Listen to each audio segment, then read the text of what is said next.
Hello students, स्वागत है आप सभी का आपके अपने YouTube channel Prince food education में। आज की इस वीडियो में हम आपको पेपर सेकंड का टॉपिक है निर्देशन के सिद्धांत के बारे में बताएंगे और उसके कुछ महत्वपूर्ण क्वेश्चन आंसर भी करेंगे। तो हम देखते हैं निर्देशन के सिद्धांत के बारे में, ठीक है।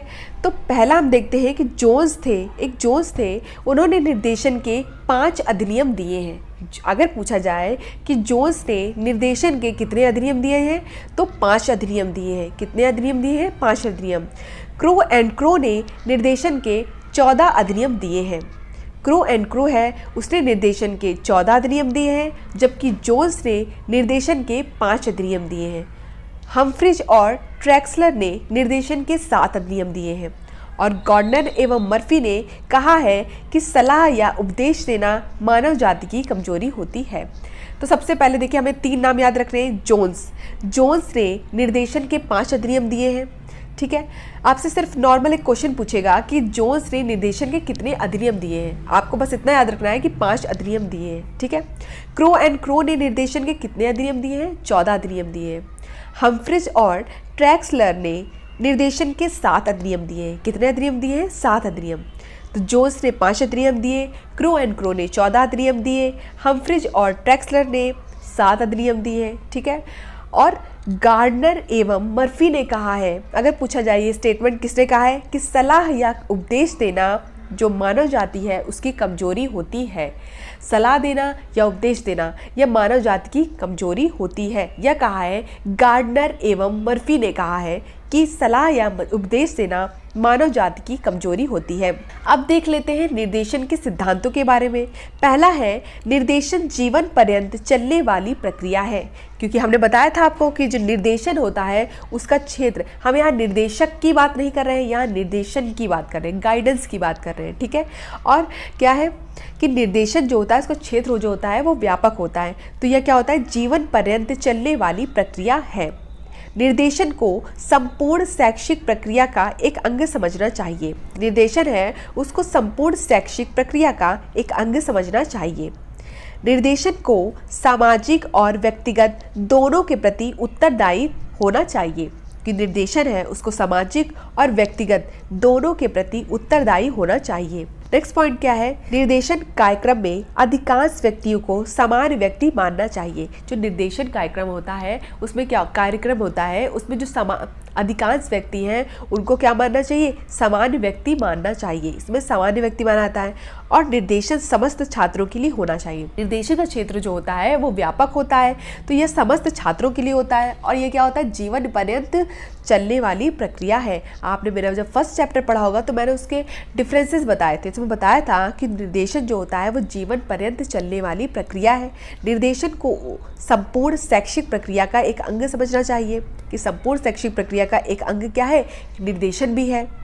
निर्देशन को सामाजिक और व्यक्तिगत दोनों के प्रति उत्तरदायी होना चाहिए। निर्देशन कार्यक्रम में अधिकांश व्यक्तियों को सामान्य व्यक्ति समझना चाहिए और सभी निर्देशन जो है वो सभी छात्रों के लिए होना चाहिए। अब इसके कुछ महत्वपूर्ण क्वेश्चन आंसर कर लेते हैं हम निर्देशन और परामर्श के।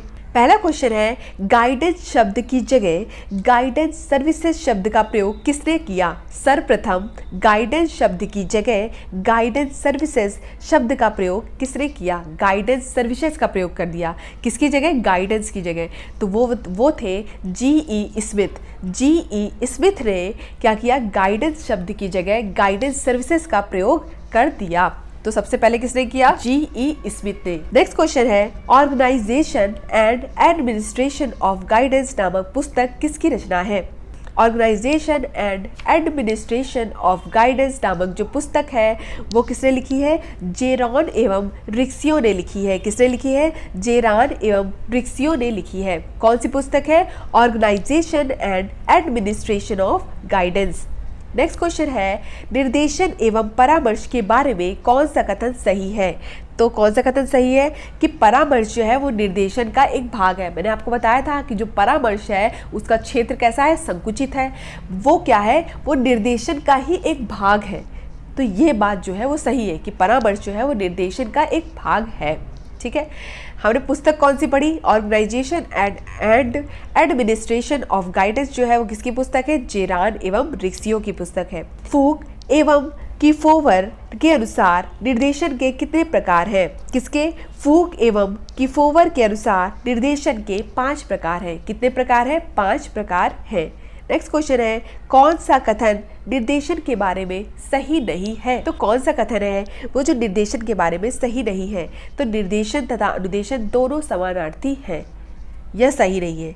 निर्देशन और अनुदेशन जो है वो दोनों समानार्थी नहीं है, तो यही कथन क्या है? सही नहीं है। इसमें बताया गया है कि निर्देशन तथा अनुदेशन जो है वो दोनों समानार्थी है। नेक्स्ट क्वेश्चन है, निर्देशात्मक परामर्श की प्रकृति कैसी होती है?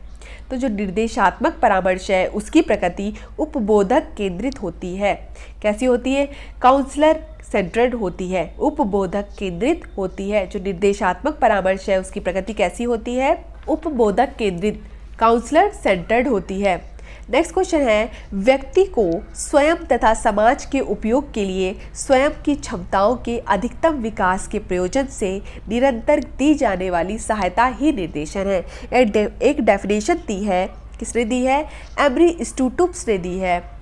क्या दी है उन्होंने कहा है, एमरी स्टूप्स ने कहा है कि व्यक्ति को स्वयं तथा समाज के उपयोग के लिए स्वयं की क्षमताओं के अधिकतम विकास के प्रयोजन से निरंतर दी जाने वाली सहायता ही निर्देशन है। नेक्स्ट क्वेश्चन है, व्यावसायिक निर्देशन का सर्वप्रथम प्रयोग किसने किया था? व्यावसायिक निर्देशन का सर्वप्रथम प्रयोग फ्रैंक पारनसन ने किया था। किसने किया था? फ्रैंक पारनसन ने व्यावसायिक निर्देशन का सर्वप्रथम प्रयोग जो था वो फ्रैंक पारनसन ने किया था। किसने किया था? फ्रैंक पारनसन ने किया था। नेक्स्ट क्वेश्चन है, शैक्षिक निर्देशन से के क्या उद्देश्य है? शैक्षिक निर्देशन के क्या उद्देश्य है? पहला है छात्र की अंतःशक्तियों को समझना।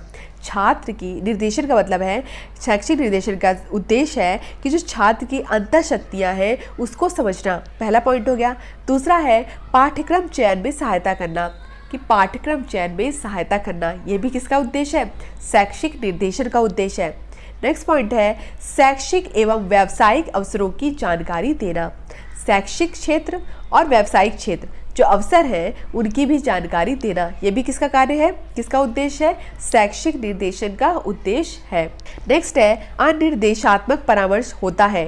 अनिर्देशात्मक परामर्श होता है वो परामर्श प्रार्थी केंद्रित होता है। और हमने आपको बताया था कि जो निर्देशात्मक परामर्श होता है उसकी प्रकृति कैसी होनी चाहिए? उपबोधक केंद्रित।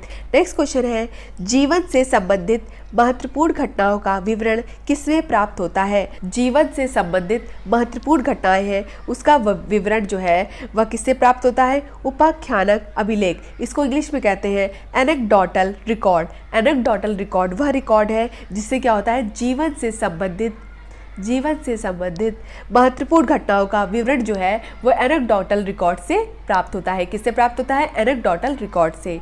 नेक्स्ट क्वेश्चन है, WM प्रॉक्टर के अनुसार निर्देशन के कितने प्रकार हैं? तो WM प्रॉक्टर के अनुसार निर्देशन के 6 प्रकार हैं। WM प्रॉक्टर ने निर्देशन के 6 प्रकार दिए हैं। नेक्स्ट क्वेश्चन है, एक अच्छे परामर्शदाता का गुण होता है। तो एक अच्छे परामर्शदाता का गुण क्या होता है? कि एक आकर्षक व्यक्तित्व होता है। एक आकर्षक व्यक्तित्व होता है, प्रशिक्षित एवं अनुभवी, मतलब एक आकर्षक व्यक्तित्व होना चाहिए, वह प्रशिक्षित एवं अनुभवी होना चाहिए। और नेक्स्ट क्या है? एक अच्छा वक्ता एवं श्रोता भी होना चाहिए, मतलब सुनने वाला भी होना चाहिए और बोलने वाला भी अच्छा होना चाहिए, ठीक है, और प्रशिक्षित भी होना चाहिए और अनुभवी भी होना चाहिए, ठीक है। नेक्स्ट क्वेश्चन है, परामर्श का अर्थ पूछताछ, पारस्परिक तर्क वितर्क या विचारों का पारस्परिक आदान प्रदान करना होता है। यह कथन किसका है? कौन सा कथन? परामर्श का जो अर्थ है वो पूछताछ, पारस्परिक तर्क वितर्क या विचारों का पारस्परिक आदान प्रदान करना होता है। यह कथन है वेबस्टर डिक्शनरी का। वेबस्टर डिक्शनरी ने कहा है कि परामर्श का अर्थ जो है वो पूछताछ, पारस्परिक तर्क वितर्क या विचारों का पारस्परिक आदान प्रदान करना होता है। नेक्स्ट क्वेश्चन है, परामर्श पारस्परिक रूप से सीखने की प्रक्रिया है। यह कथन किसने कहा है? परामर्श है वो पारस्परिक रूप से सीखने की प्रक्रिया है। यह कथन किसका है? विली एंड एंड्रयू का। विली एंड एंड्रयू ने कहा है कि परामर्श जो है वो पारस्परिक रूप से सीखने की प्रक्रिया है। यह कथन किसका है? विली एंड एंड्रयू ने कहा है, ठीक है। नेक्स्ट क्वेश्चन है, काउंसलिंग शब्द की उत्पत्ति किस भाषा से हुई है? तो काउंसलिंग शब्द की उत्पत्ति है वो लैटिन भाषा से हुई है। किस भाषा से हुई है? लैटिन भाषा से हुई है काउंसलिंग शब्द की उत्पत्ति। नोट में क्या लिखा हुआ है? नोट में लिखा हुआ है कि काउंसलिंग शब्द की उत्पत्ति लैटिन भाषा के काउंसिलियम शब्द से हुई है। अगर पूछ लिया जाए कि काउंसलिंग शब्द की उत्पत्ति किससे हुई है, तो लैटिन भाषा से हुई है।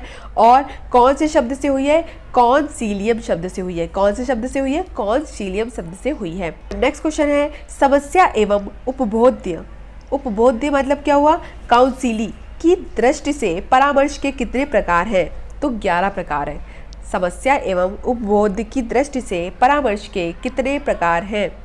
11 प्रकार हैं। नेक्स्ट क्वेश्चन है विलियमसन ने निर्देशात्मक परामर्श के कितने सोपान की चर्चा की है?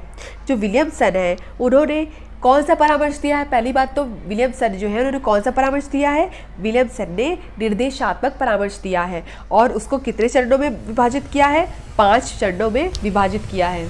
तो इस तरह से हमने इस वीडियो में पेपर सेकंड के कुछ महत्वपूर्ण क्वेश्चन आंसर किए। नेक्स्ट वीडियो में हम इसके आगे के जो इम्पोर्टेंट क्वेश्चन है वो करेंगे। धन्यवाद, मिलते हैं अपनी नेक्स्ट वीडियो में।